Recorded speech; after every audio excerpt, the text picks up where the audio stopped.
বাঙালি জাতি রানী ভবানী রানী রাসমণির জাতি বাঙালি মন্দির অতীতে তৈরি করেছে।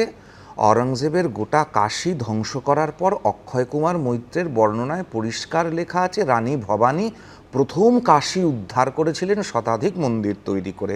আজকে যদি বাঙালি কেউ মন্দির তৈরি করছেন, মন্দির তৈরি করতে পারেন, তবে দীঘার জগন্নাথ মন্দিরটা জগন্নাথ দেবের মন্দির না সেটা একটা কালচারাল স্থান, এটা সরকারকে ক্ল্যারিফাই করতে হবে প্রথম কথা। কারণ পুরীর জগন্নাথ মন্দির চতুর্ধামের একটি ধাম, দীঘার জগন্নাথের মন্দির তো একটি কালচারাল জায়গা, একটি সেন্টার অফ এক্সিলেন্সের হিসেবে। কারণ সরকার তো ধর্মীয় তৈরি করতে পারেন না সরকারি টাকায়, এটা পরিষ্কার সংবিধানকে তাহলে পরে অগ্রাহ্য করা হচ্ছে।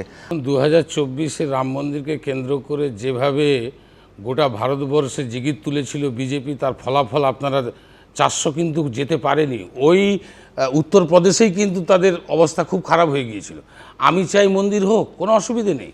মন্দির বিজেপির, রাম তো শুধু বিজেপির নয়, রাম সবাইয়ের দেবতা, কিন্তু ধর্ম আগে কর্ম পরে। আমি শুভেন্দুবাবুর কাছে অনুরোধ করব, যে প্রধানমন্ত্রী প্রতিশ্রুতি দিয়েছিলেন বছরে 1 কোটি করে চাকরি, কর্মসংস্থানের কথা, সেইগুলোকে আনুক। দীঘাতে একটা মন্দির হলে তার অর্থনৈতিক দিকটাও অনেকটা খুলে যাবে, সাধারণ মানুষের ওখানে যাতায়াত বাড়বে, নিঃসন্দেহে একটা পর্যটন কেন্দ্র তৈরি হবে মন্দিরকে কেন্দ্র করে। আমি চাই রাম মন্দির হোক, কিন্তু এটাও মাথায় রাখতে হবে, এই যে ধর্মকে সামনে নিয়ে এসে এই যে জিগিরটা তুলে দেওয়া হচ্ছে, একটা ধর্মীয় মেরুকরণের রাজনীতি, সাম্প্রদায়িকতার যে একটা ভাবনা চিন্তা, এইটাকে আমি বলবো যে এইটা কোনোদিনই পশ্চিমবাংলার রাজনীতিতে ছিল না। আমরা ধর্মনিরপেক্ষ, সবসময় বলি সংবিধানে যা, আমরা কোনো একটা বিশেষ সম্প্রদায়কে ছোট করতে পারি না। রামনবমীর দিনই নন্দীগ্রামের সোনাচূড়ায় শিলান্যাস হবে রাম মন্দিরের। 3.5 বিঘা জমিতে অযোধ্যার আদলে তৈরি হবে এই মন্দির, এমনই ঘোষণা করেছেন শুভেন্দু অধিকারী। এই পূর্ব মেদিনীপুরের দীঘাতেই পুরীর আদলে বিশাল জগন্নাথ মন্দির তৈরি করেছে রাজ্য সরকারের অধীনস্থ সংস্থা হিডকো, এবং 30 এপ্রিল অক্ষয় তৃতীয়ার দিন সেই মন্দিরের উদ্বোধন। বাংলার নিজস্ব সংস্কৃতিতে রামনবমী নেই, ছিল না।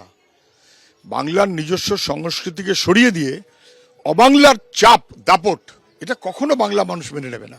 আর যদি কেউ মনে করে থাকে যে 1 কোটি মানুষ রামনবমীতে এসেছে, অতএব সব বেশ বিজয়ী মার্কা হয়ে গেল, আরও বেশি লোক দুর্গাপূজার নামে, অতএব তারা হিন্দু ভাব হয়ে গেল, ঈদের উৎসবেও তো বাংলা মেতে থাকে, এগুলো বোগাস কথা। বিজেপি আপন মনে তালপাতা সেপাইরা ওই রাংতা তলোয়ার নিয়ে লাপালাপি করছে। মমতা বন্দ্যোপাধ্যায় তিনি সব ধর্মকে সম্মান করেন, তিনি নিশ্চয়ই নিজে হিন্দু ব্রাহ্মণ পরিবার থেকে, আর সেই কারণে উনি উন্নয়নের রাজনীতিতে বিশ্বাস করেন, ধর্ম নয়, উন্নয়ন।